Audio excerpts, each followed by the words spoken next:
কারণ এই ধরুন দোকানে একটা কাস্টমার নেই। টোটাল মানুষ এখন বসে আছে শুধু খালি কবে ছাড়বে ভিসা। অঞ্চল তো পুরো আপনার বাংলাদেশি হাবকে নিয়ে পুরো এরা ব্যবসা করতো, কিন্তু এই এফেক্টটা অল ওভার ইন্ডিয়া এফেক্ট হয়েছে। আগে যেই কাস্টমার ছিল এখন সেই হিসাবে কাস্টমার অনেক কম। বিজেপি এবং আরএসএস এর পাল্লায় পড়ে পশ্চিমবাংলার অনেক উগ্রবাদী বাংলাদেশকে বয়কট করার ডাক দেয়। জুলাই গণ অভ্যুত্থানের পর যখন বাংলাদেশ পুনরায় ঘুরে দাঁড়ানোর চেষ্টা করছিল, ঠিক তখন ভারতে বাংলাদেশ বিরোধী আন্দোলন শুরু করে বিজেপি আরএসএস। সেই সময় বাংলাদেশি পর্যটকদের হয়রানি থেকে শুরু করে হোটেল ভাড়া না দেওয়ার মতো ঘটনা ঘটতে দেখা যায়। 2 বছর পর সেই পশ্চিমবাংলার নাগরিকরাই এখন বাংলাদেশি পর্যটকদের দিকে চাতক পাখির মতো তাকিয়ে আছে। ট্যুরিস্ট ভিসা পুনরায় চালু করার ঘোষণা দেয় ভারত সরকার।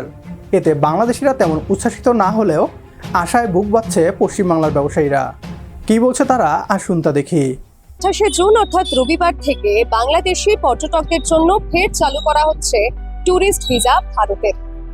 গত 2024-এর 5ই জুন যে গণ অভ্যুত্থান হয় এবং শেখ হাসিনার পতন হয়, তারপর থেকে দিল্লি এবং বাংলাদেশের যে কূটনৈতিক সম্পর্ক তা একেবারে তলানিতে গিয়ে থাকে। দুই দেশের মধ্যে সম্পর্কের চরম অবনতি হয় এবং তারপরে এক একটি নানান ঘটনার প্রেক্ষিতে দুই দেশের ভিসা পাকাপাকি ভাবে বন্ধ করে দেওয়া হয়, যার প্রভাব সরাসরি পড়েছে দুই দেশের সাধারণ মানুষের ওপর, সাধারণ ব্যবসায়ীদের ওপর।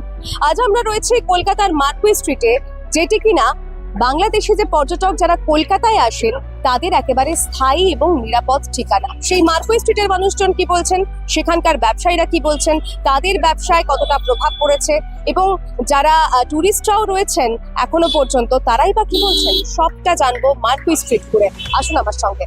এই যে হোটেলের ব্যবসা, এখানে প্রচুর টুরিস্টরা তো আগে আসতেন, এখন কি অবস্থা? এখন অবস্থা ভালো নেই, কারণ মেডিকেল ভিসা সব আসছে তো। সব হোটেল গেস্ট মানে ফুলফিল পূরণ নেই, ওই মোটামুটি চলছে। গত 2 বছর ধরে তো ভিসা বন্ধ রয়েছে। একদম ভাটা, হোটেল ব্যবসা একদম ভাটা। গেস্ট হোটেল ব্যবসা সমস্ত দোকান পাশে সবই বাজার। যারা মানে আসতো ওই যে চিকিৎসার জন্যে, তারাই একটু কেনাকাটা করতো, খুব একটা হতো না, খুব কম, ব্যবসা একদমই কম। তারা না এলে এখানে এই গোটা এরিয়াটাই, পুরো নিউ মার্কেট এরিয়াটা বাংলাদেশের উপরে ডিপেন্ড। বাংলাদেশ থেকে এসেছি, আচ্ছা। আমি এখানে আইভিএফ ট্রিটমেন্টের জন্য এসেছি।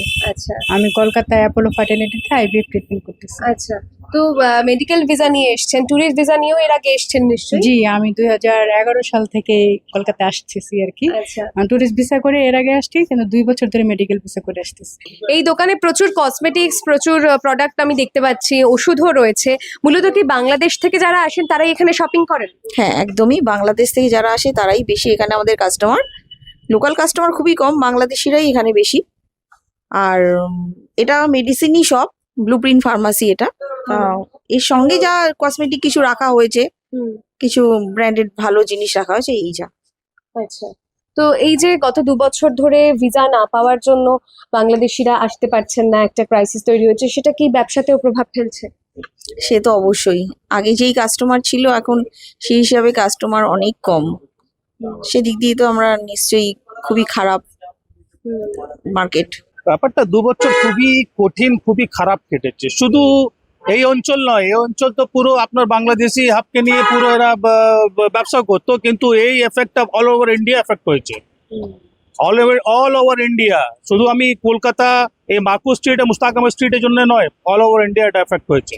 হ্যাঁ, শুনছি এখন 28 তারিখ থেকে নাকি ভিসা চালু করবে, আরম্ভ হবে, আগের থেকে আরম্ভ হবে। এটা ভালো কথা, এটা ভালো, কারণ আজকে যা ডেটে যা পরিস্থিতি আছে, এটা যদি খুলে যাবে তো এই অঞ্চল বলুন, কলকাতা বলুন, ভালো হবে, খুবই ভালো হবে।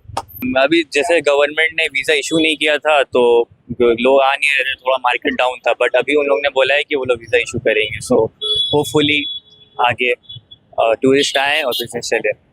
ভারতীয়রা ভেবেছিল বাংলাদেশের মানুষের জন্য ভারতের ভিসা বন্ধ হলে বাংলাদেশিরা বিপাকে পড়বে, আর জনগণ বিপাকে পড়লে সরকার ভারতের সাথে সমঝোতা করতে রাজি হবে। একই ভুল ধারণা ছিল পশ্চিমবাংলার জনগণেরও। আবেগের বশে বাংলাদেশিদের গালিগালাজ করে ভিসা বন্ধ করে দেওয়ার অনুরোধ করে।